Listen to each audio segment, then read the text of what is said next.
Kurumjari, ISCOM discussion timing tabiri ba khwai kibi punang po aham to taramok sari kai kunu chari loina loina nanga si akoina thamjari ba topic political drama versus Manipur crisis masi bu khana na bugdam election bi de kai kunu zaba guessing hausu si kai giat oida animak lebire taramok sage han mota da kai kunu zara waza Catherine Santa State Secretary CPIM waza Santa bu taramok sari kai kunu chari thagat chari waza Mathang da P Bankim Chandra spokesperson MPCC P Bankim Chandra ko sutaram muksari kai kuno choi thagat chari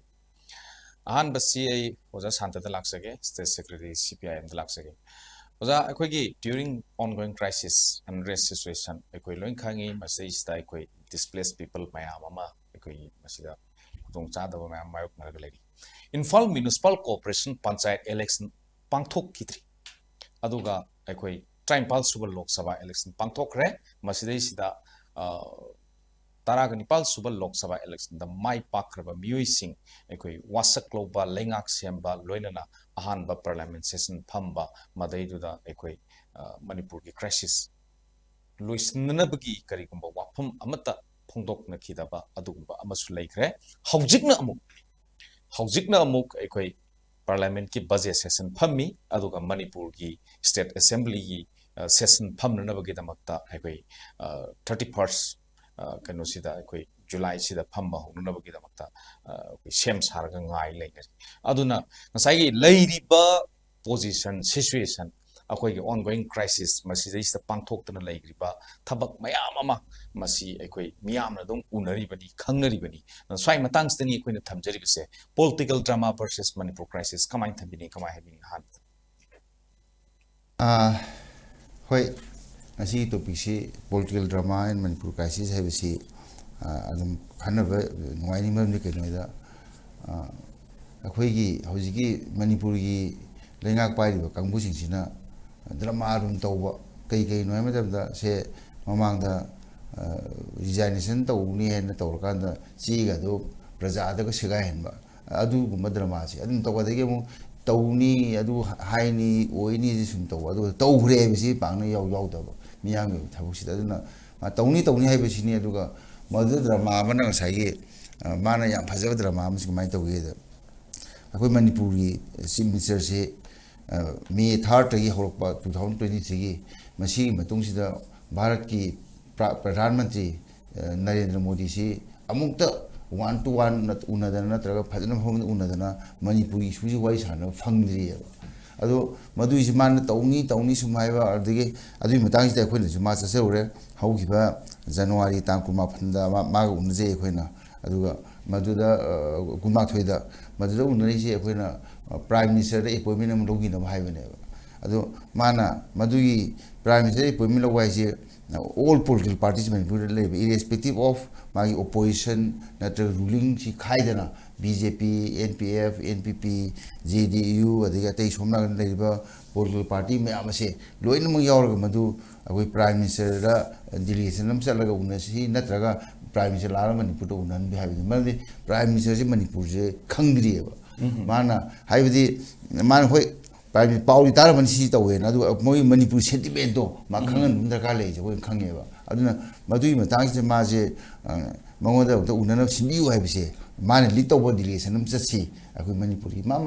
kano man mai pa ka do neba adu sin adu ma ki di madui pau ngasi hudok tieba aduga Manipur gi akoi governor oriba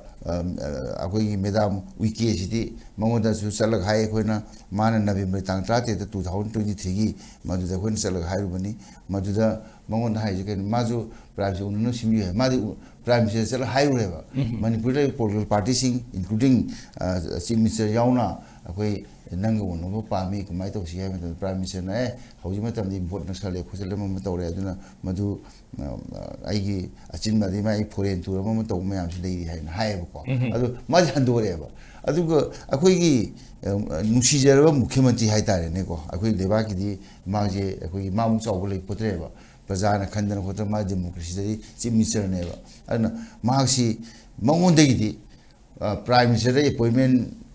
loan ba igre natra prime minister officer appointment loan ba telephone do wai sanagre hai bi wa jing si ota da ba hai je January mama da su nei ma ko har January ta ko ma thoi da una ma January February March April May June July yore bo se ꯊꯥ 3 ꯌꯧꯔꯦꯕ ꯊꯥ 3 ꯁꯤꯗ ꯃꯥꯅ prime minister ꯎꯅꯕꯒꯤ ꯃꯗꯨ ꯑꯦꯄꯣꯏꯟꯃꯦꯟꯁꯦ ꯌꯥꯔꯛꯏ ꯌꯥꯔꯛꯇꯦ ꯂꯧꯏ ꯂꯧꯗꯦ ꯍꯥꯏꯕ ꯋꯥꯁꯦ ꯑꯃꯇ ꯍꯥꯏꯗꯕ ꯑꯗꯨꯅ ꯁꯤꯒꯨꯝꯕꯁꯤ ꯗ꯭ꯔꯃꯥ ꯀꯧꯋꯦ ꯑꯩꯈꯣꯏꯅ ꯁꯨꯝ ꯇꯧꯕ ꯃꯇꯝꯗ ꯍꯥꯏꯗꯣꯛꯀꯗꯧꯅꯤ ꯃꯥꯅ ꯑꯩꯈꯣꯏꯒꯤ ꯁꯦ ꯑꯩꯈꯣꯏꯒꯤ ꯁꯤꯔꯤ ꯏꯕꯣꯕꯤꯅ ꯂꯨꯆꯤꯡꯗꯅ ꯑꯩꯈꯣꯏꯒꯤ CLPꯒꯤ ꯂꯨꯆꯤꯡꯕꯅꯤ ꯀꯪꯒ꯭ꯔꯦꯁꯀꯤ ꯑꯗꯨꯒ ꯍꯥꯟꯅꯒꯤ ꯃꯨꯈ꯭ꯌ ꯃꯟꯇ꯭ꯔꯤ ꯆꯍꯤ 35 ꯑꯣꯏꯔꯝꯃꯕꯅꯤ ꯃꯥ ꯃꯁꯥ ꯌꯥꯎꯅ ꯑꯩꯈꯣꯏ ꯑꯣꯜ ꯑꯩꯈꯣꯏ ꯏꯟꯗꯤꯌꯥ ꯕ꯭ꯂꯣꯛꯀꯤ ꯄꯥꯔꯇꯤꯁꯤꯡ ꯍꯥꯏꯇꯥꯔꯦ ꯃꯗꯨ ꯆꯠꯂꯒ ꯎꯅꯔꯒ ꯃꯉꯣꯟꯗ ꯍꯥꯏꯔꯤꯅꯦꯕ ꯑꯆꯧꯕ ꯗꯦꯂꯤꯒꯦꯁꯟ ꯑꯃꯅꯦꯕ ꯑꯩꯈꯣꯏ 10ꯃꯨꯛꯅ ꯆꯠꯂꯤꯅꯦꯕ ꯄꯥꯔꯇꯤ ꯑꯃꯃꯝꯗꯒꯤ 2 3 ꯇꯧꯔꯒ ꯑꯗꯨ ꯆꯠꯂꯤꯅꯦꯕ ꯑꯗꯨꯅ ꯑꯩꯈꯣꯏꯅ ꯃꯉꯣꯟꯗ ꯑꯦꯄ꯭ꯔꯣꯆ ꯇꯧꯔ ꯑꯗꯨ ꯑꯏꯕ ꯆꯦꯁꯨ ꯄꯤꯔꯤꯕꯅꯦꯕ भारत की प्राइम मिनिस्टर से उननब अखोई ऑनरेबल मिनिस्टर लुचिंग डेलीगेशन चसी मधुना अखोई अपॉइंटमेंट अम तौ हाइसे अखोई सी इबोबी मसामन हाइरिबनेबा अदु अचौबा डेलीगेशन ने अखोई रो मधु तासनदब हाइदारे nga기 와이 사나버द디 보이 뿡무가 좀 खरेन 와이 사네 अदा अम वाई साने मपुंददी प्राइम मिनिस्टर उनबसिने नत्रगा प्राइम मिनिस्टर ना संगना मणिपुर लिंबिरगा मणिपुर लेबा पॉलिटिकल पार्टी सिंग CSO सिंग अदुगा अते अते मागी स्टेक होल्डर्स म्याम से लोइना पुंग खरगा उनबा याय अदु मदु तौबिनबा हाइबसे ngasi बाव मदु तौग्रे प्राइम मिनिस्टर ने यारी यारते जे मागी मनारि तादिबा ngasi जु सेमा हौजि केनोदा नीति आयोग की मीटिंग यावरीबा नीति आयोग से कई हाँ प्लानिंग कमीशन है ममिंग ओनखीबनेबा नीति है national institution for transforming India हाइबनेबा आयोग से कमीशन हाइबनेबा मागी प्लानिंग दो लौथोगा प्लानिंग दोगा national institution for reforming India हाइबसिन प्लानिंग ओरबा दुगा आयोग अदुन कमीशन हाइबनेबा मधु तौरगा तो अदुगी मीटिंग दु नेबा ngei सकदोजे मसिदी अखोई स्टेट अमगी मागी सेल तुमी फिल्म अम कई ग्रा लोई खन दविनेबा मसिदी भारत की चीफ मिनिस्टर याम याउदोइनेबा मधुदा प्लान तौदिने माई स्टेट कई क्याम थादबा खोथ अदु थौ थादुने मधुगी मीटिंग दुदा मणिपुर की इशूजे पुखलुबा यारोइबा आइने अखोई हाइदि मंगोदा मणिपुर खक्तगी इशू अमा हौजि लेबा मे 3 2023 की मजि थोरिबसे मसि खक्त खननबा पुंग अमा अनि अहम प्राइम मिनिस्टर खनदना अदु मधुगी कनोदो अखोई कंप्लेन अदु डिमांड अखोई तौनिंग मयाम दो मोन हाइनो तजा अमा लौबुदुने अदु सिगुंबा इशू ददि हाइदि अखोई कई हाइतारे मेटेरो नाइरगा अखोई कनो अमदा अहोबा अमदा अखोई राउंड कनो करे हाइतारे इन स्क्वाड पे अदुने तौरसे अदुना अदुगी मतांग से तौरइसे चानदब हाइतारे अदुना हाइबि इशूजे मणिपुर खते इशूदे अखोइना प्राइम से उननब हाइबसे मा मदुगिजे अखोई ngasi माना उन्न तौरिबा अखोई नीति आयोग की मीटिंग याउद्रिबा हाये नसी मिसे मा कंक्लेप तौदोरिबा मसि हाइबदुदि फोरम दु चादेबा मिगी सोरा चलगा आइना मी दु उनरेना तौबि हाइबदु पॉलिटिकल ओइब्रने अदु हाइबम थोक्तेबा अदुना आइना सिगुम ड्रामा से तौबसिनि म्यामना मंगोन थाजदरना हौइदे होइन ताबदा अखोई मंगोन थाजदब मसिंजे यामे अदुना अखोई कइनोगी नुपी ग्रुप सिना यारदि अखोई थाजबगी मोशन मा अखोई रूलिंग पार्टी ने तौबियुगा हाइरिसे अदि मोय मन मसोय मसोय तानबा मी ट्राइबन ट्राबन अमदा लेबा अदि मान अमदा लेबा से अखोई कुइदे लेदिसेको अदुन मा थाबक तौब ngамदबसे सिगुम मयाम ड्रामा से अदि मु अखोई कुकी MLA 10 से मणिपुर की अखोई असेंबली से कारेनि मोइसे मखोई यहोन ngамदबा अदुगिसु हाइरनी हेक्ता हाइबा हाइख्रे हाइबगी मान मखुन इदना सुमाइ तौदना मा इंडिविजुअली आई चिठी मे गिरा म याउबी होइना हाइदेबा नत्रगा मा टेलीफोन दाइन हाइख्रे हाइदेबा हाइरनी तौरनी सिंगा हतनी मा सि ड्रामा ने खलियदि होजगी मतम सिदा यमनाजे मथंग से AP Bankim Chandra लाक्सगे spokes person MP लाक्सगे हौजिक सी बंकिम मखगी कांग्रेस पार्टी हैबसी इंडिया दा ददंतना मणिपुर दसु one of the oldest political party amakni adu matam gi laingak si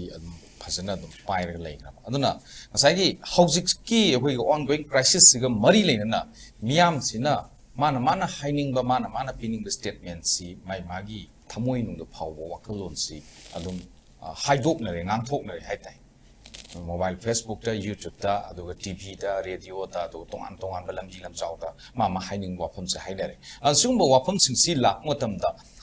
political drama versus Manipur crisis kai wafam wahi parings masi season rakpa akoina su ngasagi miyamna ngasai se mai magi we wa phom phang pasida ISCOM discussion times na ju sigumba topic kasi semakpa aswai matang si yor matam da wai pring si sin na ba hor pasida karmain thamini political party spokesperson mo koi Manipur gi crisis si gi matang da tongan ba Manipur da leiriba section of the society mayam sina including different political parties mayam sina makoi gi opinion makoi gi suggestion aduga paliba lengak sida makoi na solution purok pangamdrabanina kamdauna tangdu leita bu khunai ma santi si restore to hangadage haidana magi leijaba opinion mayam si putho oga sarkar sida suggestion piba matam sida aikhoi kanagumba mioi kanglup kharana masidaida political gi mileage lobo oina tongnarakpa malhanbagi maong ma uhallise masi kanana no haibasi so akoi ahanbada thidokpa ma changani aduna Manipur da hujik asengba drama sidi kanana tawribano haibasi miyam na su khange Congress party na su khange laibak sida thoiba thodok wathok si nearly hujik 15 months running ne adu itaragadi tha tara mari complete sumaino oira aba asigumba asukki matik state sida complete turmoil amagi state ta lehalibase masi solution puthok pio haiba party natragana political party sira drama sanari si natragana miyam sibu completely akhoi crush tawre harakanda miyam gi kholau se completely akoi moina masidaida namjhallaga thammaga madudaida blame game tawraga awaya khum tawraga masagi mathau pangthoktana mingonda blame tawraga masagi mathau na thaire harakanda masagi mathau tawdadana akoi amada utrai patai tawraga leiriba mayamse masira drama haise karambano akoi phajana hana masi differentiate ama tawba taiba samna yamna best example amatang ai haijageba makoi tarado moi assembly phamba yawrak taba kyam kuire assembly kyarak moi skip tawre adagi handaki lakadoriba handaki upcoming assembly session sidasu makoi phamba yawdoribra yawrodibra haibse akoi khangdeba masleida akoina leibak miyam na su khangningam Congress party na su khangningeba ai isana su hangningeba makoi tara dugi mathakta kari action lawrabageba ngasigi paliba BJP sarkar sina government ki stand se moi ki clear stand kari no moi tara dugi mathakta adagi government si tokhrase ba mo BJP amo oina state sida BJP gi party am su lairi ne ba BJP state unit ki oiba makhoi gi masagi oiba state na kari no state lengak sina karigumba thabo amta lokhatte haraga su moigi BJP MLA minister di yauri dana moigi mathakta BJP gi party gi through da moigi mathakta kari action lawrage kari karamba notice thagrage ba outcomes kari no ba laibak disintegrate tawbada akoi gi singsiap thabada asigumba kari myam yausalliba asigumba se masi abandon tawtho e harakanda masi sideline tawre harakanda akoi atopa line amda chatna na hotnariba usannadaba focus tawgadaba area dana focus tawdaba adagi miyam da bluff tawsalle harakanda miyam si confusion ama create tawre harakanda puraga chatliba political party ngasigi lengak pairiba BJP sarkar sina tawriba drama se masi cover up tawba yazana nabagi damakta makoi ashoibase na thaiba yana nabagi damakta makoi na miyam da oida padaba miyam hajalle harakanda tawba sina neba makoi na oida padaba miyam hajalamnina miyam sisu khangba ngambagi pangal shakti wangmada oirakpa tongan ba political party leiriba miyam state ki interest ta leibak miyam gi yai phananabagi damakta leiriba political party singse aikoi BJP na mabuk phai haisno hainangai gi damakta aikoi ba tumin leiwa hairibraba masi karigumba reaction khara tangai phadabadagi sengdok pham thokpa clarification khara tawra kandana praja miyam si Congress BJP na ma haira amnina Congress na su nungai trabnina mina lana ukiba tare haidana karigumba khara clarify tawroba asigumba matamsida akoise awai akum tawnaba oina uribase kanana uhanbano haibasiso ngasi akoi praja miyamna masak khange Congress party na su masak khange akoi leiriba tongan ba political party sing na su masak khange aduna political drama se BJP na tawbane ꯃꯈꯣꯏꯅ ꯏꯔꯥꯡꯁꯤ ꯂꯣꯏꯁꯤꯟꯕ ꯉꯝꯗꯕꯗꯒꯤ ꯏꯀꯥꯏ ꯅꯨꯡꯁꯤ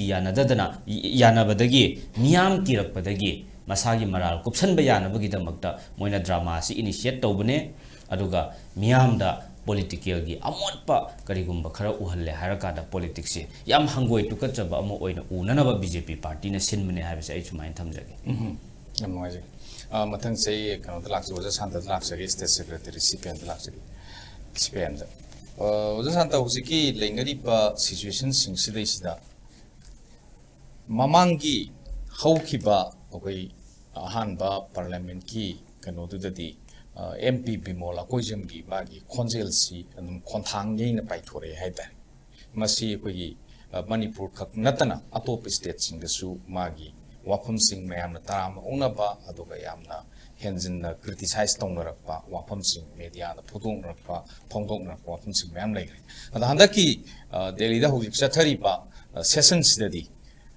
MP Bimol Akoijam ꯑꯃꯗꯤ MP Alfred ꯃꯣꯏ ꯑꯅꯤꯒꯤ ꯋꯥꯈꯜꯂꯣꯟꯁꯤ ꯀꯌꯥ ꯌꯥꯝꯅ ꯌꯥꯡꯅ ꯆꯪꯁꯤꯜꯂꯛꯀꯗꯒꯦ ꯍꯥꯏꯕ ꯋꯥꯐꯝꯁꯤ ꯃꯁꯤ ꯃꯤꯌꯥꯝꯅ ꯗ꯭ꯔꯃꯥ ꯑꯃ ꯑꯣꯏꯅ ꯎꯒꯗꯣꯔꯤꯕ꯭ꯔꯥ ꯅꯠꯇ꯭ꯔꯒꯅ ꯊꯕꯛꯇꯨꯕꯨ ꯍꯛꯊꯦꯡꯅꯅ ꯃꯗꯨ ꯍꯥꯔꯠ ꯑꯦꯟ ꯁꯣꯜ ꯊꯃꯣꯏꯅꯨꯡꯗꯒꯤ ꯃꯗꯨ ꯃꯤꯌꯥꯝꯒꯤꯗꯃꯛꯇ ꯈꯜꯂꯒ ꯇꯧꯔꯛꯀꯗꯕꯒꯤ ꯋꯥꯐꯝ ꯑꯣꯏꯅ ꯎꯕꯤꯕ ꯌꯥꯕ꯭ꯔꯥ ꯀꯔꯝꯍꯥꯏꯅ ꯊꯝꯕꯤ ꯑꯩꯈꯣꯏ ꯃꯅꯤꯄꯨꯔꯤ ꯄ꯭ꯔꯖꯥ ꯃꯤꯌꯥꯝꯅ ꯏꯔꯦꯁꯄꯦꯛꯇꯤꯞ ꯑꯣꯐ ꯃꯥꯒꯤ ꯀꯥꯁ ꯀ꯭ꯔꯤꯗ ꯔꯤꯂꯤꯖꯟ ꯃꯌꯥꯝꯁꯤ ꯇꯧꯔꯒ ꯑꯩꯈꯣꯏ ꯌꯦꯡꯗꯅ ꯑꯩꯈꯣꯏ ꯃꯔꯨꯑꯣꯏꯅ ꯏꯟꯗꯤꯌꯥ ꯕ꯭ꯂꯣꯛꯀꯤ ꯍꯥꯏꯕ ꯇꯥꯔꯦ ꯑꯗꯨꯒ ꯀꯪꯒ꯭ꯔꯦꯁ ꯁꯥꯏꯒꯤ ꯃꯤꯔꯦꯞ ꯁ꯭ꯔꯤ ꯑꯩꯈꯣꯏꯒꯤ ꯑꯀꯣꯏꯖꯝ ꯕꯤꯃꯣꯜ ꯑꯗꯨꯒ ꯑꯜꯐ꯭ꯔꯦꯗ ꯑꯥꯔꯊꯔ ꯑꯅꯤꯁꯤ ꯑꯩꯈꯣꯏ ꯃꯅꯤꯄꯨꯔ ꯄꯨꯝꯕ ꯊꯥꯒꯠꯂꯤꯕꯅꯤ ꯑꯗꯨꯅ ꯑꯩꯅ ꯁꯨꯝ ꯈꯟꯕꯗ ꯍꯥꯏꯔꯤꯕ ꯃꯤ ꯑꯅꯤꯃꯛꯁꯤ ꯉꯁꯤ ꯐꯥꯎꯗ ꯂꯩꯈꯤꯕ MLA MPsꯤꯡꯁꯤꯗꯒꯤ ꯃꯇꯤꯛꯁꯤ ꯑꯗꯨꯝ ꯐꯖꯅ ꯆꯥꯕ ꯃꯣꯏ ꯃꯌꯥꯝꯗꯒꯤ ꯍꯟꯊꯗꯕ ꯍꯦꯟꯕ ꯍꯥꯏꯕ ꯇꯥꯔꯦ ꯑꯃꯔꯣꯝꯗ ꯑꯗꯨꯒ ꯃꯣꯏꯁꯦ ꯑꯅꯧꯕ ꯃꯣꯗꯔꯟ ꯑꯩꯈꯣꯏꯒꯤ 21st ꯁꯦꯟꯆꯨꯔꯤꯁꯤꯗ ꯃꯅꯤꯄꯨꯔꯒꯤ ꯀꯩꯅꯣꯁꯦ ꯄꯨꯕ ꯉꯝꯒꯗꯕ ꯃꯤꯁꯛꯅꯤ ꯍꯥꯏꯅ ꯑꯩꯅ ꯊꯥꯖꯩ ꯃꯔꯝꯗꯤ ꯁꯦ ꯏꯂꯦꯛꯁꯟꯒꯤ ꯃꯇꯝꯗ ꯍꯥꯏꯔꯣ ꯑꯗꯨꯒꯤ ꯃꯃꯥꯡꯗ ꯍꯥꯏꯔꯣ ꯃꯈꯣꯏꯅ ꯇꯧꯔꯤꯕꯁꯤ ꯑꯐꯕ ꯃꯈꯣꯏꯁꯦ ꯑꯩꯈꯣꯏꯒꯤ ꯋꯥꯉꯥꯡꯂꯣꯏ ꯑꯃꯃꯝꯅꯦꯕ ꯄꯥꯔꯇꯤꯒꯤ ꯅꯠꯇꯦꯀꯣ ꯃꯁꯥ ꯃꯁꯥꯒꯤ ꯑꯣꯏꯅ ꯏꯁꯨ ꯑꯃꯗ ꯍꯦꯛꯇ ꯉꯥꯡꯕꯗ ꯃꯣꯏꯁꯦ ꯄꯦꯜꯍꯟꯕ ꯉꯝꯕ ꯑꯗꯨꯒ ꯑꯜꯐ꯭ꯔꯦꯗ ꯀꯥꯡꯉꯝ ꯑꯩꯈꯣꯏꯒꯤ ꯑꯥꯔꯊꯔꯁꯤꯁꯨ ꯑꯗꯨꯒꯨꯝꯕ ꯃꯤ ꯑꯃꯅꯦꯕ ꯃꯥꯁꯦ ꯑꯁꯦꯡꯕꯗꯤ ꯄꯤꯛꯆꯔ ꯑꯃꯗꯧꯅ ꯑꯩ ꯈꯜꯂꯦꯕ ꯃꯥꯁꯦ ꯑꯗꯨꯅ ꯑꯗꯒꯤ ꯑꯩꯈꯣꯏꯒꯤ ꯏꯅꯔꯒꯤ ꯕꯤꯃꯣꯜꯁꯤꯁꯨ ꯌꯥꯝ ꯃꯇꯝ ꯁꯥꯡꯅ ꯆꯍꯤ ꯑꯩꯈꯣꯏꯒꯤ 25 ꯑꯃ 30 ꯑꯃ ꯑꯣꯖꯥ ꯑꯣꯏꯔꯛꯑꯕꯅꯤꯅ ꯃꯗꯨꯒꯤ ꯀꯩꯅꯣꯁꯤ ꯐꯖꯅ ꯃꯥ ꯗꯥꯏꯖꯦꯁ ꯇꯧꯋꯦꯕ ꯃꯔꯨꯑꯣꯏꯅ ꯃꯥꯒꯤ ꯕꯤꯁꯣꯏꯗꯨꯒ ꯃꯥꯅ ꯍꯧꯖꯤꯛꯇꯤ ꯐꯤꯜꯗ ꯇꯥꯔꯤꯕ ꯕꯤꯁꯣꯏꯗꯨꯌꯥꯝꯅ ꯆꯥꯟꯅꯕ ꯍꯥꯏꯇꯥꯔꯦ ꯑꯗꯨꯅ ꯃꯁꯤ ꯑꯅꯤꯃꯛꯁꯤ ꯌꯥꯝ ꯃꯇꯤꯛ ꯆꯥꯕ ꯃꯅꯤꯄꯨꯔꯒꯤ ꯏꯁꯨ ꯑꯃꯗ ꯍꯦꯛꯇ ꯇꯧꯕꯗ ꯉꯝꯒꯗꯧꯕ ꯑꯗꯨꯅꯅꯦ ꯄ꯭ꯔꯖꯥ ꯃꯌꯥꯝ ꯈꯜꯂꯤꯁꯤ ꯌꯥꯝ ꯁꯥꯊꯤꯅ ꯍꯦꯟꯈ꯭ꯔ ꯄꯣꯠꯅꯤ ꯃꯅꯤꯄꯨꯔꯒꯤꯁꯤꯗ ꯉꯁꯤꯐꯥꯎꯗ ꯔꯦꯀꯣꯔꯠꯅꯤ ꯂꯥꯛ ꯀꯩꯅꯣ 1,10,000 ꯍꯦꯟꯕ ꯍꯥꯏꯁꯤ ꯕꯤꯃꯣꯜꯅ ꯑꯗꯨꯒ ꯆꯤꯡꯒꯤꯁꯨ 35,000 ꯍꯦꯜꯂꯤꯕꯅꯦꯕ ꯑꯗꯨꯅ ꯑꯩꯈꯣꯏꯅ ꯌꯦꯡꯀꯥꯟꯗ ꯑꯅꯤꯁꯦ ꯄ꯭ꯔꯖꯥ ꯃꯤꯌꯥꯝꯁꯤꯅꯁꯦ ꯑꯩꯈꯣꯏ ꯃꯅꯤꯄꯨꯔꯗ ꯃꯩꯇꯩ ꯑꯗꯨ ꯀꯨꯀꯤ ꯑꯗꯨ ꯑꯗꯥꯒꯤ ꯂꯩꯅꯔꯤꯕ ꯃꯌꯥꯝꯁꯤꯗ ꯑꯩꯈꯣꯏꯗꯤ ꯈꯜꯂꯝꯃꯦꯕ ꯀꯨꯀꯤ ꯃꯌꯥꯝꯁꯤ ꯑꯩꯈꯣꯏꯒꯤ ꯔꯨꯂꯤꯡ ꯑꯣꯏꯔꯤꯕ ꯉꯁꯤ BJPꯒꯤ ꯅꯠꯇ꯭ꯔꯒ NDAꯒꯤ ꯃꯤꯁꯤꯡꯗ ꯊꯥꯗꯒꯗ꯭ꯔꯥ ꯍꯥꯏꯅ ꯑꯗꯨ ꯃꯣꯏ ꯂꯣꯏꯅꯃꯛꯁꯦ ꯍꯥꯏꯔꯤꯕ ꯀꯩꯅꯣꯁꯦ ꯃꯣꯏ ꯌꯥꯅꯤꯡꯗꯦꯕ ꯑꯗꯨꯅꯅꯦ ꯑꯩꯈꯣꯏꯒꯤ ꯑꯜꯐ꯭ꯔꯦꯗ ꯀꯥꯡꯉꯝ ꯑꯥꯔꯊꯔꯗ ꯊꯥꯗꯔꯛꯏꯁꯦ ꯂꯣꯏꯅꯃꯛ ꯊꯥꯖꯩ ꯑꯗꯨꯅ ꯃꯁꯤ ꯆꯨꯔꯥꯆꯥꯟꯄꯨꯔꯗꯒ ꯌꯥꯝ ꯁꯥꯊꯤꯅ ꯍꯦꯟꯈ꯭ꯔꯦ ꯑꯩ ꯍꯥꯏꯖꯔꯛꯀꯦ ꯑꯗꯨꯅ ꯃꯥꯅ ꯃꯤꯌꯥꯝꯒꯤ ꯄ꯭ꯔꯖꯥꯃꯉꯣꯟꯗ ꯃꯥꯁꯦ ꯑꯩꯈꯣꯏꯒꯤ ꯅꯥꯒꯥꯒꯤ ꯇꯥꯡꯈꯨꯜꯂꯨꯔꯁꯨ ꯃꯥ ꯑꯗꯨꯃꯥꯏꯅ ꯂꯩꯌꯦꯕ ꯑꯗꯨꯅ ꯃꯥꯅ ꯃꯅꯤꯄꯨꯔꯒꯤ ꯏꯁꯨꯁꯤꯗ ꯃꯉꯣꯟꯗ ꯑꯩꯈꯣꯏꯒꯤ ꯊꯥꯗꯔꯛꯏꯕ ꯃꯌꯥꯝꯁꯤ ꯌꯦꯡꯉꯒ ꯑꯗꯩ ꯑꯃꯨꯛꯁꯨ ꯕꯤꯃꯣꯜꯁꯤꯁꯨ ꯃꯩꯇꯩ ꯃꯌꯥꯝꯁꯤꯅ ꯂꯣꯏꯅꯃꯛ ꯌꯦꯡꯉꯒ ꯑꯩꯈꯣꯏꯅ ꯁꯨꯝ ꯈꯟꯕꯗ ꯑꯩꯈꯣꯏꯒꯤ ꯁ꯭ꯇꯦꯠ ꯁꯔꯀꯥꯔꯅꯁꯨ ꯍꯥꯏꯔꯤꯕ ꯍꯧꯖꯤꯛ ꯊꯣꯛꯏꯕ ꯂꯥꯟꯁꯦ ꯃꯩꯇꯩ ꯀꯨꯀꯤ ꯅꯠꯇꯦ ꯀꯨꯀꯤꯒ ꯑꯩꯈꯣꯏꯒꯤ ꯁꯔꯀꯥꯔꯒꯅꯦꯅ ꯑꯗꯨꯅ ꯁꯔꯀꯥꯔ ꯀꯩꯅꯣ ꯇꯧꯕꯁꯤꯗ ꯃꯩꯇꯩ ꯃꯌꯥꯝꯁꯤꯅ ꯂꯣꯏꯅꯃꯛ ꯃꯣꯏꯅ ꯁꯧꯒꯠꯀꯗ ꯈꯜꯂꯝꯃꯦ ꯑꯗꯨ ꯃꯩꯇꯩ ꯃꯌꯥꯝꯁꯤꯁꯨ ꯁꯥꯎꯋꯦꯕ ꯑꯗꯨꯅ ꯍꯥꯏꯔꯤꯕ BJPꯅ ꯂꯨꯆꯤꯡꯕ NDA ꯁꯔꯀꯥꯔꯁꯤꯗ ꯃꯌꯥꯝꯁꯤ ꯂꯣꯏꯅ ꯁꯥꯎꯕ ꯃꯔꯝꯅ ꯑꯩꯅ ꯁꯨꯝꯕꯗ ꯃꯗꯨꯒꯤ ꯑꯩꯈꯣꯏꯒꯤ ꯑꯄꯥꯝꯕꯗꯣ ꯄ꯭ꯔꯖꯥ ꯃꯤꯌꯥꯝꯒꯤ ꯍꯥꯏꯗꯤ ꯃꯅꯤꯄꯨꯔꯗ ꯁꯥꯟꯇꯤ ꯍꯟꯖꯤꯜꯂꯛꯅꯕ ꯃꯅꯤꯄꯨꯔꯗ ꯑꯩꯈꯣꯏ ꯗꯦꯕꯂꯞꯃꯦꯟ ꯁꯥꯟꯇꯤ ꯂꯩꯇꯦ ꯗꯦꯕꯂꯞꯃꯦꯟ ꯑꯝꯇ ꯌꯥꯔꯣꯏ ꯁꯥꯟꯇꯤ ꯂꯩꯇꯗꯤ ꯅꯪꯒꯤ ꯗꯦꯕꯂꯞꯃꯦꯟꯒꯤ ꯋꯥ ꯑꯝꯇ ꯆꯠꯊꯕ ꯌꯥꯔꯣꯏꯕ ꯑꯗꯨꯅ ꯁꯥꯟꯇꯤ ꯄꯨꯔꯛꯅꯕ ꯑꯗꯨꯒ ꯗꯦꯕꯂꯞꯃꯦꯟ ꯂꯥꯛꯅꯕ ꯑꯗꯨꯒ ꯀꯩꯅꯣ ꯑꯩꯈꯣꯏꯒꯤ ꯅꯦꯒꯣꯁꯤꯌꯦꯁꯟ ꯇꯧꯅꯕ ꯑꯩꯈꯣꯏ ꯋꯥꯐꯝ ꯀꯌꯥ ꯑꯃ ꯄꯣꯏꯟ ꯀꯌꯥ ꯑꯃ ꯃꯈꯣꯏꯅ ꯑꯩꯈꯣꯏ ꯚꯥꯔꯠꯀꯤ ꯂꯨꯆꯤꯡꯕ ꯑꯇꯩꯒ ꯇꯥꯟꯅꯔꯒ ꯑꯩꯈꯣꯏ ꯂꯥꯛꯏꯕ ꯍꯟꯗꯛꯀꯤ ꯁꯦꯀꯦꯟ ꯁꯦꯁꯟ ꯍꯥꯏꯕ ꯇꯥꯔꯦ 18 ꯂꯣꯛ ꯁꯚꯥꯒꯤ ꯃꯁꯤꯗ ꯃꯣꯏꯅ ꯄꯨꯊꯣꯔꯛꯀꯗꯣꯏꯁꯦ ꯑꯩꯈꯣꯏ ꯑꯜꯐ꯭ꯔꯦꯗ ꯀꯥꯡꯉꯝ ꯑꯥꯔꯊꯔꯒꯤ ꯃꯁꯥꯒꯤ ꯅꯠꯇꯦ ꯑꯗꯨꯒ ꯕꯤꯃꯣꯜ ꯑꯩꯈꯣꯏꯖꯝꯒꯤ ꯃꯁꯥꯒꯤ ꯅꯠꯇꯦ ꯃꯈꯣꯏꯁꯦ ꯃꯅꯤꯄꯨꯔ ꯄ꯭ꯔꯖꯥ ꯃꯤꯌꯥꯝꯒꯤ ꯑꯃꯗꯤ ꯃꯥꯅ ꯃꯣꯏꯅ ꯌꯥꯎꯔꯤꯕ ꯄꯥꯔꯇꯤꯁꯤꯡ ꯑꯗꯨꯒꯤ ꯑꯗꯨꯒ ꯃꯣꯏꯅ ꯌꯥꯎꯔꯤꯕ ꯑꯩꯈꯣꯏꯒꯤ ꯕ꯭ꯂꯣꯛ ꯑꯗꯨꯒꯤ ꯑꯩꯈꯣꯏꯒꯤ ꯄꯥꯟꯗꯝ ꯑꯗꯨ ꯐꯪꯅꯕ ꯃꯗꯨꯗꯁꯨ ꯑꯗꯨꯅ ꯌꯦꯡꯕꯤꯌꯨ ꯑꯩꯈꯣꯏ ꯃꯅꯤꯄꯨꯔꯒꯤ ꯁꯧꯒꯠꯄ ꯃꯇꯝꯗ TMCꯅ ꯐꯖꯅ ꯁꯧꯒꯠꯂꯤ나 CPMꯅ ꯐꯖꯅ ꯁꯧꯒꯠꯂꯤ나 CPIꯅ ꯐꯖꯅ ꯁꯧꯒꯠꯂꯤ나 ꯑꯗꯨꯒ ꯂꯣꯏꯅꯃꯛ ꯂꯩꯔꯤꯕ ꯑꯩꯈꯣꯏꯒꯤ ꯏꯟꯗꯤꯌꯥ ꯕ꯭ꯂꯣꯛꯀꯤ ꯄꯥꯔꯇꯤ 16 ꯑꯁꯤꯅ ꯂꯣꯏꯅ ꯁꯧꯒꯠꯂꯦꯕ ꯑꯗꯨꯅ ꯃꯗꯨꯒꯤ ꯑꯄꯨꯟꯕ ꯀꯩꯅꯣꯗꯣ ꯃꯈꯣꯏꯗ तौरगा मधुगी कनो मोय अनियोना मणिपुर प्रजा म्यामगी अदु भारत की प्रजा म्यामगी अबु स्वार्थदा वांगांग से मतिक चाना ngakani habi thajaba ma ayan thamjeri मथंग से कनो लाक्से के बिफंगिम सेंटर लाक्से स्पोक्स पर्सन MPCC दा लाबंगिम हुजिकी लाइरिबा सिचुएशन सिदा अखोगी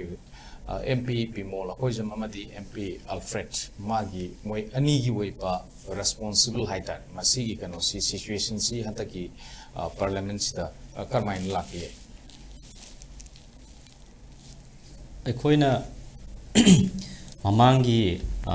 फमगिबा मिफमदसु विटनेस तौबा फंगे मणिपुरगी अखोइगी हंदकी अनौबा मिहुत अनीसिना करी कदाय फावबा मणिपुरगी वॉइस से कदाय फावबा रेस तौगिबगे कयामना कंसर्न ओइबगे इंडिया की लैरिबा मिपुम खुदिंगमक्ता देई ngasiगी तुमदुना लैरबा BJP सरकार की लुचिंगबा मयामसे मसी अखोइ कमदौना हौदोखिबगे हाइबसे अखोइ इंडिया ब्लॉक की अखोइ असिगुम्बा MP अनीसिना लौगिबा थौदांगदुना अखोइ अदुम उबा फंगे अदुना अदुम एग्जांपल ओइजरे लाकदौरिबा सिदसु अखोइ मणिपुर की दमक्ता यामना फजबा कॉन्क्रीट रोल खरा लौरकनी हाइबगी अखोइना आशा तौजै अदो लुरिबदि ताबीगदबा एक्शन लौरकदबा थबक ओइना पांथोकपिरकदबा मीसिंगसिना फना अखोइना लाउरबसु मणिपुर की मतांगदा फना यामना हाइरबसु मखोइना तौरोगे यावना तौद्रिबरा नत्रगना थवoi उसितबगिरा अमा मसिदैदा मरक्ता कैनोमा अखोइना उबा फंगिसे मसीनेबा अखोइगी मेन कंसर्न दे मसी कमाइन तौरगा अखोइना मसीबु अखोइना सुमथोअगा सेमदोअगा पुरअनगदगे हाइबसिनेबा ताबियो याद्रबदो हुजिक्ति ताबीबा हौरे कांग्रेस की मिरेप सिंह अखोइगी इंडिया ब्लॉक की मिरेप सिंहसिना ताबियो यारमदबदो पार्लियामेंट लाउ खोंगदना निनबदगी अखोइ हुजिक ताबा हौरअबनेबा वा ngango yaramdabadu hujik machin phochalaga thamambadu hujik machin hangdoan ba hawra'abneba aduna masi tuminna leisanba yararoi karigumba action khara laukhatrabadi karigumba manipur gi damakta santi hanjal halaknaba step khara laukhatradi yararoi haibase masi tawhannaba gi damakta madugi form do taraknaba gi damakta manipur gi mihut ani sina ekhoi chap chaba thodang laurakani haibagi asa tawjai budget ki matang da budget yawi na tawna gi da moi gi responsibility ji kamaina lakani akani budget ki di akhoi completely abandon tawbiba state ama oire akhoi manipur se hujik bhut banglo gumbani laitin akhoi gi bhut tamnaraba bhut banglo gumba area amane ba manipur se adi honorable minister na haiba matam da akhoi gi hana mangjau na आइदी लेन ताकिबा मतम इचाउ थोको मतम दा दुम centre न पिरक याबा पिरक रे न मांगजौ न पिरक रे फोंदोप लेगरे हाइजगे अदुगी मतंग दुन आइना हाइजगे तौरमिजे अखोइना हाइबदी मिनिमम 10,000 crore मो मणिपुर की ओइना स्पेशल पैकेज कुंबा अमा अरेंजमेंट तौबिरगदी हंदकी बजेट सिदा मणिपुर की ओइना थवोइना अखन्नना करिगुंबा सेंथंग खरा काइथबिरगदी हाइदना आशा तौजरुबनेबा अदुगा सोमदना ऑलरेडी 250 crore पीबीरे हराउना मणिपुर की चीफ मिनिस्टर ना अखोई नोक प्रेस मीडिया दा फोंदो एबा अखोइना हाइबना 250 crore दुना कैदौदोइनोबा internally displaced people more than 60,000 लैरिबा अदगी मियोय लिसिंग कया की मयुम मकई चाकतना तुमदना लोइखरबा सी मैम अददगी हेंडोक्तना अमुक हंदक अकनबा लेन तादना अखोई युम कई कया अमांग अता थोखरबनेबा अदुगी मतुंग तारकपदा अमुक इसिंग इचाउ थोक्तना अवाना मैम अम नंगनरबनेबा अवाबगी मथक्ता अवाबना अखोई सीरीज ऑफ सिगी पेन मैम सिगी natural calamity gi oiba adagi sarkar gi negligence tagi thokpa asigumba moigi lawlessness oiba lebak sida thoaliba BJP gi creation masigi irang sida soallaba masigi victim oiraba mayam misi mina thokraba imung manung singduna taram gadab awaba mayam si khada su kokna naba adagi lan sina maram oire harakanda manipur gi economy gi phibam se asuk matik soallaba neba hiram khuding makta koi puthadana leirabane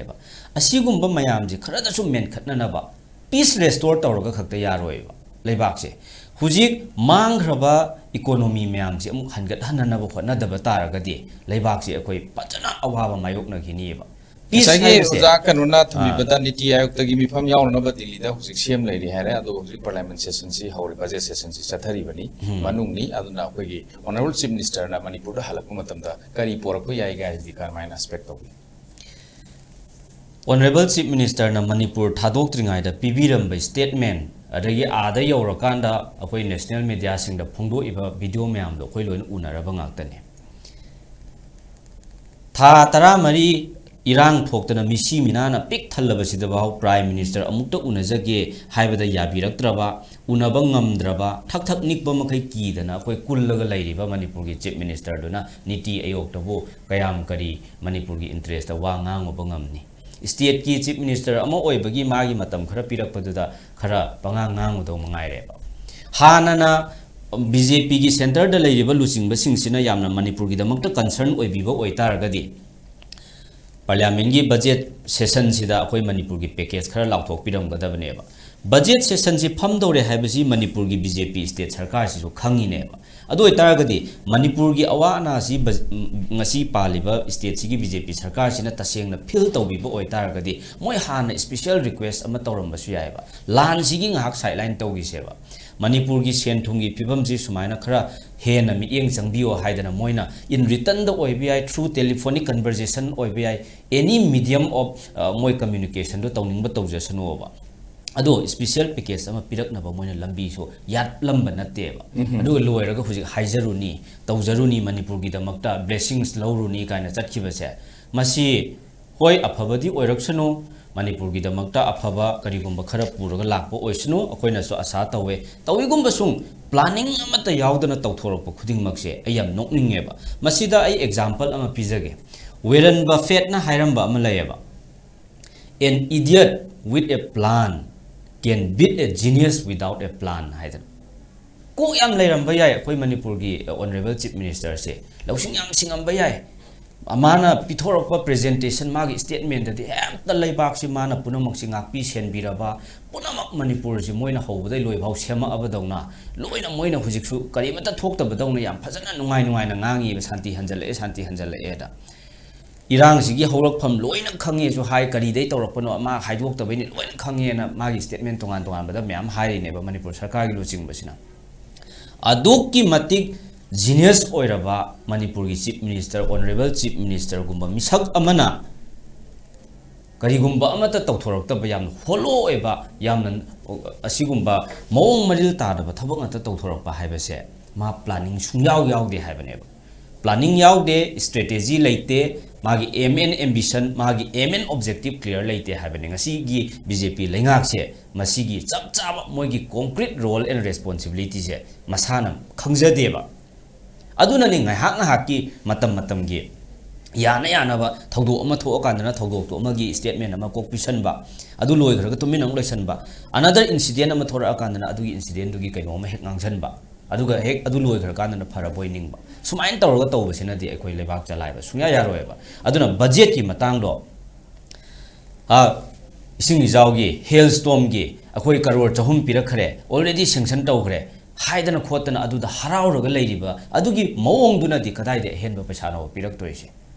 madu yaroi akoi lawroi accept tawroi sidi kamaina season no haibno sigi paisa kharasina suk awa na taraba leibak sida akoi Manipur usitpidabra khidang di khanbio kaidobage khara hena achoba package ma pbio kain haidana muktana guts laina magi integrity do dignity do miya mamang da koi Manipur gi mai se kan bigadra haraga mana tawrok khuding mak to loina harau da nok tana yara ga mana kan na thammamni na koi di Manipur gi lengak sina center na tawri gai lon ya banina masida kari no ba haidoi se praja miyam na khange tongan tongan leiriba political party mayam jina khange BJP masamang na su khangangani khangjan na da sabo arangani ba mathamoi manung da di moi center na tawri ba si pelam moi ba mi gi mamang da tawsanaraga pen ba sajanna ba oirangani ba center gi leader sing ji ki ba gi damakta aduna sigi budget si de useless ne akhoi manipur praja punamak se entire 28 lakh mu se usittabane na lawe masigi akhoi manipur gi chief minister na karor chahum chamri du da harau ro lai thokpa haiba se masi yam ikai ningai ni aduna ahen ba package so pirak na ba special adugumba pressure so amta tawdaba adagi lan loisanaba su hona daba mangraba economy gi asigumba putharaba mayam si amasu akhoi restore tawnaba su hona daba kari no moina tawri se kadai dano lengak sason lairi si manipur da lo hare leitre punamakta yengu ba khudimukta soiraba sina masi yam thoina hainingai leite ado hujik se hoi congress ki hoi ba MLA dum present tawri kari ado hujik sidai sida yamna mayamna panari si hoi kunrakon kendra gi honorable MLA Lokeshwar gi adu sugunu kendra gi MLA Ranjit ki hoi honorable MLA Ranjit ki jaga se adum sok da yauri masi lanang basi da yauri haitari hairi ba mapun sing sidai sida chahi ama hela ba tha tarahum doi Henson Naraba Matamsta, local area development fund, the Kangde, Manikangde, Honabagi Mabidi, Dum Lady, Ka Henjana, Masik displaced people sing it Mata, Langakna, Taurang, Krapakali to give Matakta, local MLA Singa, Congress K MLA Singa, Kari Kari, Taviri have a weapon to the Kamata. Yam no Isere, I wonder, none the git target ning the Leramba. Mina, Akogi, Mediagi Mio Sing Hang Biraktragadi, Kumubada head. Overpressing I did Dramaziki Manum the Moisangrabra, Adunila. Aduna was yam interestingly Tamzagi Hazerise. Masi yam hiding a laram baneva. Hiding a laram is Nikarino have a matamda. Sugnu Kendragi Honorable MLA Sri K. Ranjit. Kundrapam Kendragi Honorable MLA Sri T.H. Lokeshwarna. Displaced people mayam say, Masigi the Makto Hotna Vasang say. Masi akhoi di haktheng na mafam du da chatlaga moi gi kendra sing du da chatle harakan da khunrak pam da tamolo kishor gi manak da akhoi ngak laitana chatna mafam du da leiriba mi du na comment tauri adagi local MLA du na sarkar gi tokhra kan da makna kayamatik mi gi damak ta hotna bi bagi awana taraba sing gi damak ta kadai phawbo hotna bagi haibase akhoi di samak na haktheng na kayarak hanjan urabane na aidi khangjayeba aduna si aikoina thawoina mina hangbirakta hairogadi aikoigi congress ki MLA oibagi yam thagat chaningba mangadra haidana akoi masi thoina pandabane ba aduna masi sugnu kendragi akoi honorable MLA Sri K. Ranjit ki thona je managa tawri base masi kari da hairuni mana tawbase sana thakna ba wadhan basidi secondary oina bunga hakki thamgi seba isingi tumham chabhamgi sana thakna bagi awat apa Naba Pazana Marang Kaina P. Hibacity, Pazana Sutawe, Aduga City Haktambu Tamgi Seva. Sugnu Kendra the Iran Pokpa Hek Horok Padagi Security Force ki Ahenba Masing Pazana Tambio Hadana repeatedly Hansan request or Laki Veneva. Manipur Honorable Chief Minister the Su Kanagi DGP the Su Kanagi Ama Marile never sing the Ikai Kiwa Matato Harakanda Manip Akoi Honorable MLA Sri Ranjitna Akoi Magi colleague sing the Bhava BJP Minister sing the Bhava request Tauri never. Sumaina Sigi Pibamji Lakpa Yai Santi Lainanaba Ngak Selaga Tamnanaba Gidamak Henba Security Force PBO Hydra PB the Dana Matam Queen Akoi control Tauraga Tamubato Madu Iran Tokri to never. Adusiam Tuna Magi Honazaba day night to Hum Zabon Kanga than a Honari Harakanda, Miam, Mapam Zaba, the Puto, a Harakanda, Adagam Tuna Hansan Bayan, and never get any hide and a man ashamed that. Quote an authority, Mam said. Honorable MLA Sri K. Ranjit, Honari Baksunu Kendra said, very funny boundary that. Adis home the so conduct from the Honorable MLA Sri Lokeshwar no never said. Sarkar na Pirakpadu Nairaga already. Sarkar gi feedback Nairaga Gadi. Sarkar da Moina Hazaruba Matamda, Moina Tobirapadu Nairam Targadi. Nasi Manipur da Mi Saniga Kunta Laitriba said. Mi Lisingi Matakena Layam da Vayama. Makoi Anina Loriba steps in a efforts in a Henman Badagi, Tawaya Henman Badagi. Nasi Manipur da Mi Sani Kunta Shiram Mineva. ꯑꯁꯣꯝꯒꯤ ꯍꯥꯏꯔꯤꯕ ꯀꯦꯟꯗ꯭ꯔ ꯑꯅꯤ ꯃꯣꯁꯂꯤ affected ꯑꯣꯏꯕ ꯀꯦꯟꯗ꯭ꯔ ꯑꯅꯤꯁꯤꯗ ꯀꯔꯤꯒꯨꯝꯕ ꯃꯣꯏꯅ BJP ꯁꯔꯀꯥꯔꯁꯤꯅ ꯇꯧꯔꯤꯕ ꯁꯨꯃꯥꯏꯅ ꯇꯨꯃꯤꯟꯅ ꯂꯩꯊꯣꯛꯇꯅ ꯉꯥꯏꯔꯒ ꯌꯥꯀꯥ ꯌꯦꯡꯉ ꯂꯩꯔꯝꯕ ꯌꯥꯝ ꯁꯥꯊꯤꯕ ꯐꯤꯕꯝ ꯑꯃ ꯑꯣꯏꯔꯝꯒꯅꯤ ꯑꯩ ꯁꯨꯃꯥꯏꯅ ꯍꯥꯏꯖꯒꯦ ꯃꯊꯪꯁꯦ ꯀꯩꯅꯣꯗ ꯂꯥꯛꯆꯒꯦ ꯃꯇꯝꯁꯨ ꯂꯣꯏꯁꯤꯜꯂꯛꯀꯗꯧꯔꯦ ꯑꯣꯖꯥ ꯁꯥꯟꯇꯗ ꯂꯥꯛꯆꯒꯦ ꯑꯣꯖꯥ ꯁꯥꯟꯇ ꯍꯧꯖꯤꯛꯁꯤ BJPꯒꯤ MLA 38 ꯗꯦꯜꯂꯤꯗ ꯑꯩꯈꯣꯏ ꯄ꯭ꯔꯥꯏꯝ ꯃꯤꯅꯤꯁꯇꯔ ꯎꯅꯅꯕ ꯉꯥꯏꯔꯛꯈꯤꯕꯗꯨ ꯉꯁꯥꯏ ꯑꯣꯖꯥꯅ ꯊꯝꯕꯤꯕꯗ ꯑꯗꯨꯝ ꯌꯥꯎꯈ꯭ꯔꯦ ꯃꯣꯏ ꯀꯔꯝꯕ ꯐꯤꯕꯝꯗ ꯂꯩꯔꯤ ꯑꯗꯨꯒ ꯎꯅꯕ ꯌꯥꯔꯛꯈꯤꯗꯕꯒꯤ PMO ꯑꯣꯐꯤꯁꯇꯒꯤ ꯌꯥꯔꯛꯈꯤꯗꯕꯒꯤ ꯄꯥꯎꯗꯨ ꯁꯣꯁꯤꯌꯦꯜ ꯃꯦꯗꯤꯌꯥꯗ ꯑꯗꯨꯝ ꯃꯌꯥꯝꯅ ꯐꯣꯡꯗꯣꯛꯅꯔꯛꯄꯁꯨ ꯂꯩꯔꯦ ꯑꯗꯨꯅ ꯑꯣꯖꯥꯅ ꯂꯥꯛꯆꯅꯤꯡꯉꯤ ꯏꯃꯥ ꯂꯩꯕꯥꯛꯀꯤꯗꯃꯛꯇ ꯀꯠꯊꯣꯛꯂꯤꯕ ꯃꯊꯧꯅꯥ ꯐꯔꯕ ꯏꯃꯥ ꯂꯩꯕꯥꯛꯀꯤꯗꯃꯛꯇ ꯀꯠꯊꯣꯛꯂꯤꯕ ꯃꯊꯧꯅꯥ ꯐꯔꯕ ꯃꯆꯥ ꯀꯌꯥ ꯂꯩꯅ ꯑꯩꯈꯣꯏꯒꯤ ꯏꯔꯥꯡꯁꯤꯗ ꯄꯣꯂꯤꯇꯤꯁꯤꯌꯥꯟꯁꯤꯡꯅ ꯁꯥꯐꯣꯡꯕ ꯉꯝꯗꯕ ꯃꯥꯏꯈꯨꯝ ꯑꯃꯗꯤ ꯎꯠꯂꯒ ꯑꯗꯨꯝ ꯂꯩꯔꯕ꯭ꯔꯥ ꯀꯗꯥꯏꯗꯅꯣꯃ ꯁꯤ ꯃꯇꯥꯡꯁꯤꯗ ꯀꯃꯥꯏꯅ ꯊꯝꯕꯤꯒꯦ ꯃꯁꯤ ꯃꯇꯥꯡꯗ ꯑꯩꯈꯣꯏ ꯃꯔꯨꯑꯣꯏꯅ ꯁꯦ ꯍꯧꯖꯤꯛ ꯃꯅꯤꯄꯨꯔꯗ ꯃꯔꯩꯕꯥꯛ ꯃꯔꯝꯗꯕꯨ ꯅꯨꯡꯁꯤꯕ ꯏꯆꯤꯜ ꯏꯅꯥꯎ ꯀꯌꯥ ꯑꯃ ꯑꯗꯨ ꯃꯔꯩ ꯀꯥꯏꯕꯨ ꯅꯨꯡꯁꯤꯕ ꯑꯗꯒꯤ ꯃꯔꯝꯗꯕꯨ ꯅꯨꯡꯁꯤꯕ ꯏꯆꯤꯜ ꯏꯅꯥꯎ ꯀꯌꯥ ꯑꯃ ꯑꯩꯈꯣꯏ ꯈꯨꯟꯉꯩ ꯆꯤꯡꯗ ꯃꯥꯟꯗ ꯀꯩ ꯀꯔꯥ ꯑꯃꯠꯇ ꯑꯗꯣ ꯃꯁꯤ ꯍꯟꯗꯛꯀꯤ ꯑꯩꯈꯣꯏꯒꯤ ꯍꯟꯗꯛ ꯂꯥꯛꯀꯗꯧꯔꯤꯕ ꯑꯦꯁꯦꯝꯕ꯭ꯂꯤ ꯃꯤꯐꯝꯁꯦ 6 ꯁꯦꯁꯟꯅꯤ ꯑꯩꯈꯣꯏꯒꯤ ꯀꯩꯅꯣꯒꯤ 12 ꯑꯦꯁꯦꯝꯕ꯭ꯂꯤꯒꯤ ꯑꯗꯨꯅ ꯃꯁꯤꯗ ꯑꯩꯈꯣꯏꯒꯤ ꯃꯃꯥꯡꯗ ꯑꯩꯈꯣꯏꯒꯤ ꯒꯕꯔꯅꯔꯅ ꯄꯨꯊꯣꯛꯈꯤꯕ ꯃꯥꯒꯤ ꯑꯩꯈꯣꯏꯒꯤ ꯑꯦꯗ꯭ꯔꯦꯁꯇꯣ ꯑꯗꯨꯁꯨ ꯈꯟꯅꯒꯗꯧꯔꯤꯅꯦꯕ ꯑꯗ ꯃꯥꯒꯤ ꯑꯦꯗ꯭ꯔꯦꯁꯇ ꯄꯜꯂꯤꯁꯤ ꯁꯤ ꯃꯅꯤꯄꯨꯔꯗ 2023ꯒꯤ ꯃꯦ 3ꯗ ꯊꯣꯛꯂꯛꯄ ꯑꯃ ꯇꯧꯕꯁꯤꯗ ꯑꯩꯈꯣꯏ ꯁꯥꯟꯇꯤ ꯍꯟꯖꯟꯅꯕ ꯑꯃ ꯇꯧꯅ ꯈꯣꯠꯅꯩꯅ ꯄꯜꯂꯦꯕꯀꯣ ꯑꯗꯨꯅ ꯑꯩꯅ ꯄꯥꯝꯃꯤꯗꯤ ꯒꯕꯔꯅꯔꯒꯤ ꯑꯦꯗ꯭ꯔꯦꯁꯁꯤꯗ ꯇꯧꯕ ꯄꯥꯝꯃꯤꯗꯤ ꯍꯧꯖꯤꯛꯀꯤ ꯃꯔꯝꯗ ꯅꯨꯡꯁꯤꯕ ꯃꯖꯥꯇꯤꯕꯨ ꯅꯨꯡꯁꯤꯕ ꯏꯆꯤꯜ ꯏꯅꯥꯎ ꯀꯌꯥ ꯑꯃ ꯆꯤꯡꯒꯤꯕꯨ ꯍꯥꯏꯔꯣ ꯇꯝꯒꯤꯕꯨ ꯍꯥꯏꯔꯣ ꯑꯃ ꯂꯣꯏ ꯍꯥꯏꯔꯣ ꯃꯌꯥꯝꯁꯦ ꯍꯧꯖꯤꯛ ꯆꯍꯤ ꯑꯃ ꯍꯦꯟꯅ ꯊꯥ 15ꯁꯤ ꯃꯇꯝ ꯃꯥꯡꯉ ꯂꯥꯛꯏꯅꯦꯕ ꯃꯈꯣꯏꯁꯤ ꯃꯇꯝꯁꯤ ꯃꯥꯡꯅꯤꯡꯗꯅ ꯃꯥꯡꯕ ꯅꯠꯇꯦꯕ ꯃꯈꯣꯏꯁꯤ ꯑꯗꯣ ꯃꯈꯣꯏꯁꯤ ꯀꯅꯥꯅ ꯃꯥꯡꯍꯜꯂꯤꯅꯣ ꯁꯔꯀꯥꯔꯅ ꯍꯧꯖꯤꯛ ꯍꯥꯏꯔꯤꯕ ꯍꯧꯖꯤꯛ ꯑꯩꯈꯣꯏꯅ ꯇꯧꯔꯤꯁꯤ ꯑꯩꯈꯣꯏꯒꯤ ꯃꯩꯇꯩꯒ ꯀꯨꯀꯤꯒ ꯑꯩꯈꯣꯏꯒꯤ ꯈꯠꯅꯕ ꯅꯠꯇꯦ ꯃꯣꯏꯒꯤ ꯀꯟꯐ꯭ꯂꯤꯛ ꯅꯠꯇꯦ ꯇꯧꯔꯤꯁꯤ ꯁꯔꯀꯥꯔꯒ ꯑꯩꯈꯣꯏꯒꯤ ꯀꯨꯀꯤꯒꯅꯤ ꯍꯥꯏꯔꯤꯑꯕ ꯃꯁꯤꯗ ꯑꯩꯈꯣꯏꯒꯤ ꯇꯝꯒꯤ ꯑꯩꯈꯣꯏꯒꯤ ꯅꯍꯥꯔꯣꯜ ꯀꯌꯥ ꯑꯃ ꯌꯥꯎꯔꯤꯑꯕ ꯑꯗꯨꯗꯤ ꯀꯩꯗꯧ ꯌꯥꯎꯍꯟꯗꯣꯏꯅꯣ ꯁꯔꯀꯥꯔꯒ ꯀꯨꯀꯤꯒ ꯈꯠꯅꯔꯗꯤ ꯇꯝꯒꯤ ꯂꯩꯔꯤꯕ ꯅꯍꯥꯔꯣꯜꯁꯦ ꯂꯤꯁꯤꯡ ꯀꯌꯥꯗꯅꯦꯕ ꯑꯩꯈꯣꯏ ꯈꯨꯟ ꯉꯥꯛꯄ ꯌꯥꯎꯔꯤꯁꯦ ꯑꯩꯈꯣꯏ ꯈꯨꯡꯒꯪ ꯉꯥꯛꯄ ꯌꯥꯎꯔꯤꯁꯦ ꯑꯗꯨ ꯑꯣꯏꯔꯕꯣꯏꯗꯤ ꯑꯗꯨꯒꯤ ꯃꯣꯏꯒꯤ ꯃꯊꯧ ꯀꯔꯤ ꯂꯩꯒꯦꯕ ꯑꯗꯨ ꯃꯣꯏꯅ ꯉꯥꯛꯄ ꯌꯥꯗ꯭ꯔꯦꯕ ꯁꯔꯀꯥꯔꯅ ꯑꯗꯨꯅ ꯑꯩꯒꯤ ꯃꯣꯠꯇꯗꯤ ꯁꯤꯒꯨꯝꯕ ꯐꯤꯕꯝ ꯑꯁꯤꯗ ꯍꯧꯖꯤꯛ ꯍꯧꯖꯤꯛ ꯄꯣꯂꯤꯇꯤꯀꯦꯜ ꯀꯩꯅꯣꯒꯤꯗꯣ ꯑꯗ ꯃꯥꯏꯈꯨꯝꯗꯣ ꯑꯗꯨ ꯀꯩꯅꯣ ꯇꯧꯗ꯭ꯔꯤꯉꯩꯗ ꯑꯩꯅ ꯍꯥꯏꯖꯅꯤꯡꯉꯤꯗꯤ ꯁꯔꯀꯥꯔꯅ ꯍꯥꯏꯔꯤꯕ ꯈꯨꯟꯉꯥꯏꯕ ꯃꯤꯁꯤꯡꯁꯦ ꯆꯤꯡꯒꯤ ꯑꯣꯏꯔꯣ ꯇꯝꯒꯤ ꯑꯣꯏꯔꯣ ꯑꯃꯒꯤ ꯑꯣꯏꯔോ ꯃꯈꯣꯏꯁꯦ ꯊꯥ 15 ꯑꯩꯈꯣꯏꯒꯤ ꯃꯇꯝ ꯃꯥꯡꯅ ꯇꯧꯔꯤꯅ ꯃꯈꯣꯏꯁꯦ ꯑꯩꯈꯣꯏꯒꯤ ꯋꯥꯔꯤ ꯁꯥꯟꯅꯕ ꯌꯥꯅꯕ ꯑꯩꯈꯣꯏ ꯖꯦꯅꯔꯦꯜ ꯑꯦꯋꯦꯔꯅꯦꯁ ꯄꯤꯒꯗꯧꯕꯅꯦꯕ ꯑꯩꯒꯤ ꯃꯣꯠꯅꯦꯕ ꯍꯥꯏꯗꯤ ꯔꯥꯖꯅꯤꯇꯤꯒꯤ ꯃꯥꯏꯈꯨꯝꯗꯨꯅꯤꯀꯣ ꯑꯩꯅ ꯍꯥꯡꯗꯣꯔꯛꯀꯗꯧꯔꯤꯁꯦ ꯔꯨꯂꯤꯡꯅꯁꯨ ꯍꯥꯏꯗ꯭ꯔꯤꯑꯕ ꯑꯩꯈꯣꯏꯅꯁꯨ ꯃꯗꯨ ꯐꯣꯡꯅ ꯍꯥꯏꯗ꯭ꯔꯤꯑꯕ ꯑꯗꯨ ꯑꯩ ꯗꯤꯁꯀꯁꯟꯗ ꯏꯍꯥꯟ ꯍꯥꯟꯕ ꯑꯣꯏꯅ ꯁꯤꯒꯤ ꯃꯐꯝꯗ ꯃꯃꯥꯡꯒꯤ ꯗꯤꯁꯀꯁꯟ ꯑꯃꯗ ꯑꯩꯅ ꯍꯥꯏꯈ꯭ꯔꯦ ꯑꯩꯈꯣꯏꯒꯤ ꯁꯤ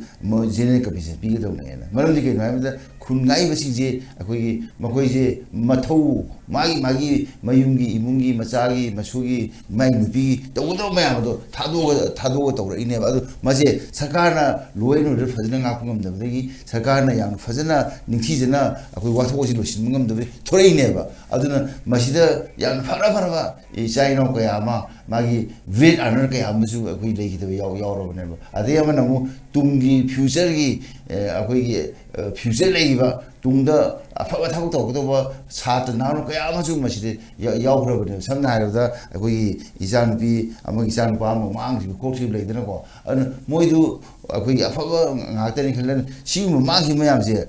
ꯃꯗꯨꯁꯨ ꯀꯝꯄꯦꯟꯁꯦꯠ ꯇꯧꯒꯗꯧꯅꯤ ꯑꯗꯨꯅ ꯑꯩꯅ ꯍꯥꯏꯅꯤꯡꯉꯤꯗꯤ ꯔꯥꯖꯅꯤꯇꯤꯁꯦ ꯀꯩꯁꯨ ꯅꯠꯇꯦ ꯑꯩꯈꯣꯏꯅ ꯔꯨꯂꯤꯡꯒꯤ ꯃꯥꯌꯣꯛꯇ ꯍꯦꯛꯇ ꯂꯩꯕ ꯔꯨꯂꯤꯡ ꯑꯣꯄꯣꯖꯤꯡ ꯃꯥꯌꯣꯛꯇ ꯂꯩꯕ ꯑꯗꯨ ꯅꯠꯇꯦ ꯍꯥꯏꯔꯤꯕ ꯑꯩꯈꯣꯏ ꯀꯝꯄꯦꯟꯁꯦꯠ ꯇꯧꯕ ꯑꯗꯨꯒ ꯖꯦꯅꯔꯦꯜ ꯑꯦꯋꯦꯔꯅꯦꯁ ꯄꯤꯕ ꯍꯥꯏꯁꯦ ꯑꯩꯈꯣꯏꯒꯤ ꯃꯊꯧꯅꯤ ꯑꯗꯨꯒ ꯉꯁꯥꯏꯒꯤ ꯒꯕꯔꯅꯔꯒꯤ ꯑꯦꯗ꯭ꯔꯦꯁꯇ ꯑꯃ ꯌꯥꯎꯔꯤꯑꯕ ꯑꯩꯈꯣꯏꯒꯤ ꯀꯩ ꯍꯥꯏꯇꯥꯔꯦ ꯃꯥꯒꯤ ꯀꯩꯅꯣꯁꯤꯗ ꯑꯩꯈꯣꯏꯒꯤ ꯂꯝ ꯂꯧꯁꯟꯕ ꯍꯥꯏꯗꯅ ꯀꯟꯇ꯭ꯔꯣꯜ ꯇꯧꯅꯕ ꯍꯥꯏꯅ ꯑꯗꯨ ꯑꯣꯏꯔꯕꯗꯤ ꯃꯗꯨ ꯂꯥꯟ ꯑꯣꯏꯔꯛꯑꯦꯕ ꯑꯗꯨꯅ ꯃꯥꯒꯤ ꯁꯤꯒꯨꯝꯕ ꯐꯤꯕꯝꯁꯤꯗ ꯑꯩꯈꯣꯏꯅ ꯍꯥꯏꯔꯤꯕ ꯑꯩꯈꯣꯏꯒꯤ ꯀꯟꯇ꯭ꯔꯣꯜ ꯇꯧꯅꯅꯕ ꯍꯣꯠꯅꯕ ꯍꯥꯏꯗꯤ ꯌꯦꯡꯅꯕ ꯑꯃꯅ ꯂꯧꯁꯟꯈꯤ ꯑꯩꯈꯣꯏꯅ ꯑꯃꯨꯛ ꯍꯟꯗꯣꯛꯄꯒꯤ ꯚꯥꯕꯇ ꯁꯨꯝ ꯂꯩꯔꯦ ꯑꯗꯨ ꯁꯤꯗꯤ ꯑꯩꯈꯣꯏ ꯃꯅꯨꯡꯒꯤ ꯄꯣꯠꯁꯤꯗ ꯑꯗꯨ ꯂꯥꯟ ꯅꯠꯇꯦꯕ ꯁꯤꯗꯤ ꯑꯩꯈꯣꯏꯅ ꯃꯗꯨ ꯂꯝ ꯑꯃꯗ ꯀꯟꯇ꯭ꯔꯣల్ ꯇꯧꯅꯕ ꯍꯣꯠꯅꯕ ꯑꯗꯨꯒ ꯅꯪꯒꯤ ꯃꯣꯏꯒꯤ ꯀꯩꯅꯣꯃ ꯂꯥꯟꯃꯤꯟ ꯑꯃ ꯂꯧꯁꯤꯟꯕ ꯑꯗꯨꯒꯤ ꯋꯥꯗꯨ ꯅꯠꯇꯦꯕ ꯁꯤꯗꯤ ꯀꯃꯥꯏꯅ ꯇꯧꯅ ꯂꯣꯏꯁꯤꯟꯒꯗꯦ ꯂꯣꯏꯁꯤꯟꯅꯕꯒꯤꯗꯃꯛꯇꯅꯦꯕ ꯑꯩꯅ ꯖꯦꯅꯔꯦꯜ ꯑꯦꯋꯦꯔꯅꯦꯁ ꯄꯤꯔꯒ ꯖꯦꯅꯔꯦꯜ ꯑꯦꯋꯦꯔꯅꯦꯁ ꯄꯤꯔꯕꯗꯤ ꯃꯌꯥꯝꯁꯤ ꯂꯣꯏꯅꯃꯛ ꯑꯩꯈꯣꯏꯒꯤ ꯊꯥ 15 ꯃꯥꯡꯈꯤꯕꯗꯨꯒꯤ ꯃꯈꯣꯏ ꯃꯥꯡꯖꯔꯔꯣꯏ ꯑꯗꯩ ꯑꯃꯅ ꯑꯃꯨꯛ siba nagiba sogiba pangiba mai makai sino compensate matik chana to buta se mi mi pa ko sang sa ba yauri ba mai te gi su agui so champura al kuki su imphal ma madu compensate to buta ba akoi na rajniti gi ma khum hang du bai ka su te ba miang gi thabak to na ba langthok pudo madu hang du madu da akoi opposition gi ruling gi yeng dana hauji manipur ji aduni akoi na pam ji maru na india block na pam ji akoi gi sida opposition ruling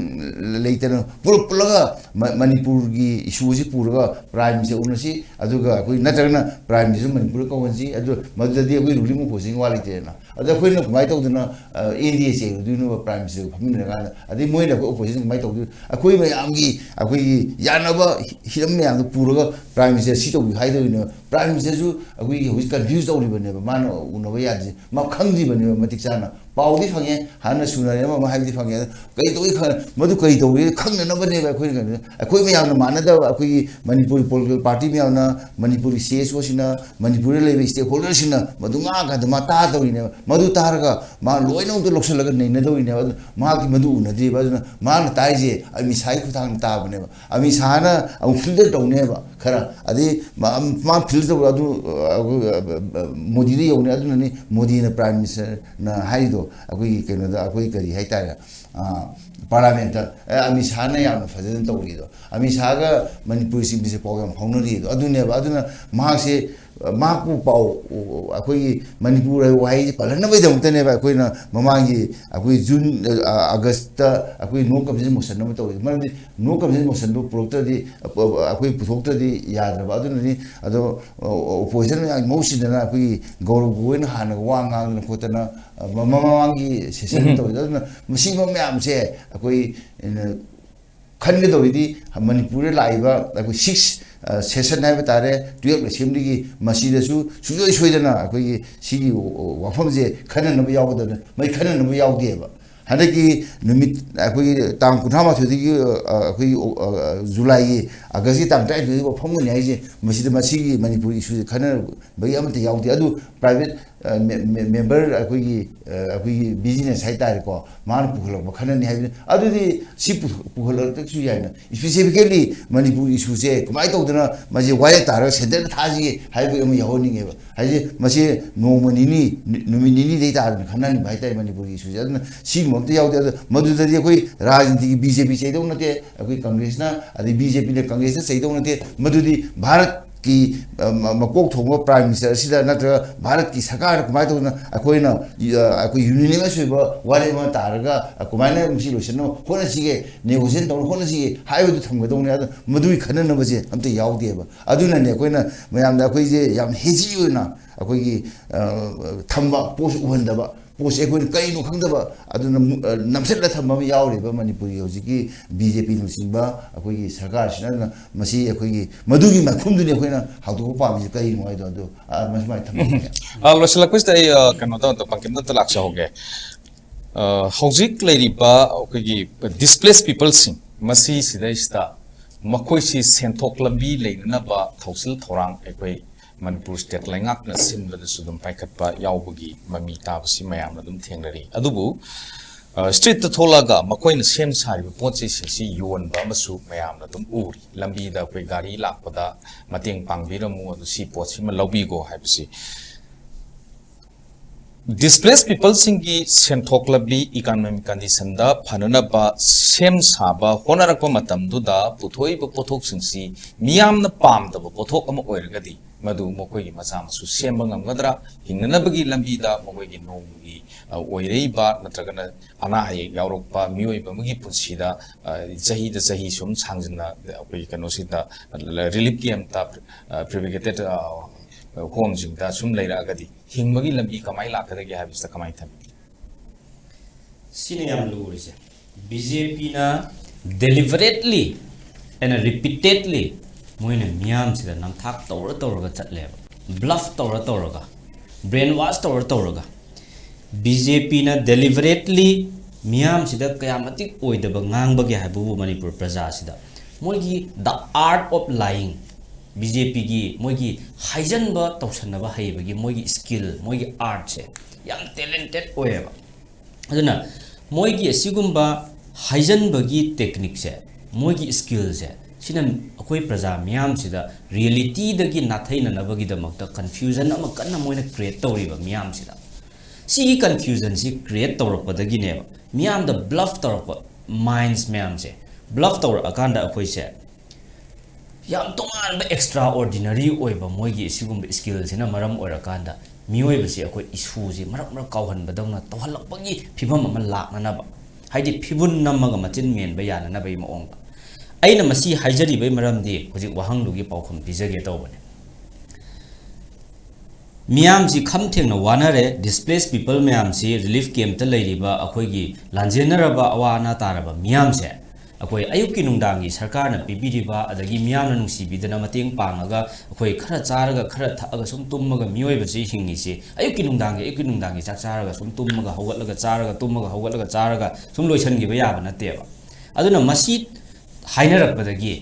मयाम J canoe अमा चटकिबा तारे मखोइगी सेंथोक लंबी लेत्रे pocket money लेत्रे अदुना वाबना खम थेंगनरे वारिङै मथकसिदा पैसा थोक्त्रबनेना relief camp त लैबा मियाम से हेना वानरे हारकपदगी सरकारना अमु अबदा इहौ अमा लाअनी मियाम जे साउनरा अनि खनबदगी ngaki adu amu suppress to baya na bagi damakta BJP na tawrise without any proper planning policy amta sem da bida nakoi gi sen thokjana ba nakoi gi paisa khara khara income lakjana ba dhup sahalani candle sahalani dishwash sahalani haidana adagi sarap sahandana tawhalle adai matam khara amuk tumina nemdhare मोगी policy सुंगाव यावदब मोगी थबक थवोंग से सिदा relief camp की सिदा अदुम येंबियोबा ngahak nemdhaba yanabagi damakta miyoibagi machin ngahaktangi menba yananabagi damakta candle sanaba machine khara laisan bire dhup sanaba dhup sahalle adai matam khara di akoi miyoibagi minungsi gi matung ina dhup khara yolamba khotlamba relief camp ta laiba mi singna semjabane yonjabane haibidu da akoi leirammeba खम थेंगना वानरब प्रजा मियाम जिजो मखोइगी पोतु नुंसी हाइदना अखोइ नुंतीगी lab ngमक्तेबा प्रजा अखोइजो equally अखोइ सब मानना वामिनरी नेबा मणिपुर सरकार सिना directly और indirectly BJP ना अखोइ लान सिना डायरेक्टली अफेक्टेड ओहनबदुसु इनडायरेक्टली अफेक्टेड ओहनबसु इंटायर पॉपुलेशन से बीजेपी सरकार सिना ngasi मणिपुर की मिपुम खुदिंग मक्से खम थेंगना वाहल्ली नेबा वारबा मियोइ सिना अमु अवाबा तारबा मियोइ सिंगदुगी अमु कयाम कुइना मतेंग पांग ngमगनी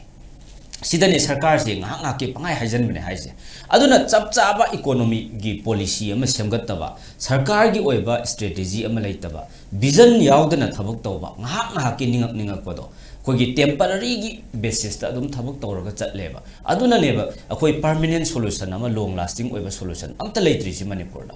नोमनिनी दी ngaki साफनबदी तौबिरम बयायबा MLA मिनिस्टर अमना चटलगा नोमगी पोतो नंगना सारिसे कयाम याम आई पुलप लैखरगे न पुर चटखिबदी यायबा अदुगी लुपा लिसिंग मंगा तरुक तुनमा था कया चही क्या सिजनबा यादोरिगेबा अदगी अमु सरकार सिना BJP सरकार सिना आई तेंतकना लोइसलपदा आइना हाइनिंगबसे मोइना अदुगुम्बा नोइगी सेंथोक लंबी लैननबगी दमकता करिगुम्बा नखोइना रिलीफ कैंप सिदा लैना करिगुम्बा खरा खुदसा अखोइ स्किल्स डेवलपमेंट प्रोजेक्ट खरा तौबिरगेना लौखत पितारगदी मदुदुगी मार्केटिंग एरिया अमसु मोइना पुथोकपिगदबनेबा